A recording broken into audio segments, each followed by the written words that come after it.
രണ്ടാമത്തെ സന്തോഷം, നാം അല്ലോ പരിച്ഛേദനക്കാർ. അടുത്ത വാക്ക് നിങ്ങൾ ശ്രദ്ധിച്ചേ, ദൈവത്തിന്റെ ആത്മാവ് കൊണ്ട് ആരാധിക്കുകയും ക്രിസ്തുയേശുവിൽ പ്രശംസിക്കുക. അടുത്ത വാക്കെന്ന് പറഞ്ഞേ, ജഡത്തിൽ.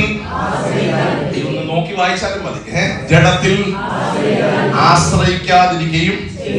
ബൈബിളൊക്കെ തുറക്കുന്നത് നല്ലതാണ്, പക്ഷെ എനിക്ക് വലിയ താല്പര്യമൊന്നുമില്ല എന്നുള്ളവര് നോക്കിയെങ്കിലും ഒന്ന് എന്ത് ചെയ്യണം. ഓ സ്വതന്ത്രം. ഈ ബൈബിളൊക്കെ ഇത് വായിക്കുന്നവനും വായിച്ച്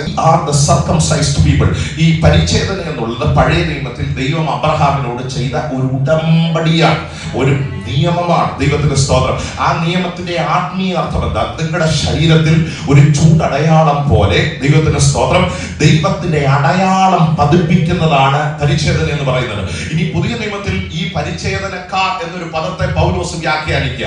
എന്താ പരിച്ഛേദനക്കാർ എന്ന വാക്കിന്റെ അർത്ഥം? ദൈവത്തിന്റെ സ്തോത്രം. പൗലോസ് പറയുന്നു, ആത്മാവ് കൊണ്ട് ആരാധിക്കുന്നവർ. ദൈവത്തിന് സ്തോത്രം.